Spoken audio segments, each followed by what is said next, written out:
Jatuh miskin ulah fitnah kejam Natalie Holzer. Richard Ross Kakmat X Sule sebut kalian yang ribut.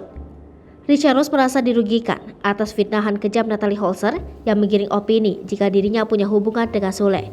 Selama ini sabar, Richard Ross langsung skakmat Natalie depan Feni Rose ulah fitnah hubungannya dengan Sule. Di depan Feni Rose, Richard Ross mengaku jadi korban atas tuduhan tak mendasar dari ex Sule Natalie Holzer. Richard Ross bahkan mengaku sampai bangkrut alias jatuh miskin ulah tudingan Natalie Holzer ex Sule padanya. Hadir di acara Room Pinot Secret, Richard Ross menyayangkan sikap Natalie Holzer padanya. Padahal sebelumnya ia begitu dekat dengan Natalie. Di sisi lain, Natalie yang dihubungi lewat video call langsung sentil Richard Ross. Ex Sule menanyakan alasan dirinya diblokir.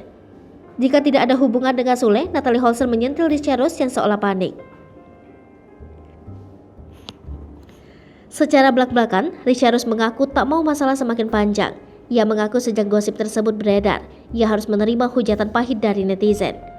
Bak naik darah, Richard dengan tegas menyampaikan imbas yang ia dapatkan gara-gara postingan Natalie. Bahkan, Richard mengaku gosip yang dialamatkan padanya itu membuatnya kehilangan beberapa pekerjaan. Sementara itu, Natalie Holzer berkata, hal ini bisa diselesaikan baik-baik apabila dirinya tak diblokir Instagramnya. Mengaku ingin selesaikan masalah secara terang-terangan, Natalie juga tegas menyampaikan hal ini pada Richard. Lipopo TV, jangan lupa komen, like, dan subscribe, serta tonton terus berita-berita terupdate lainnya ya.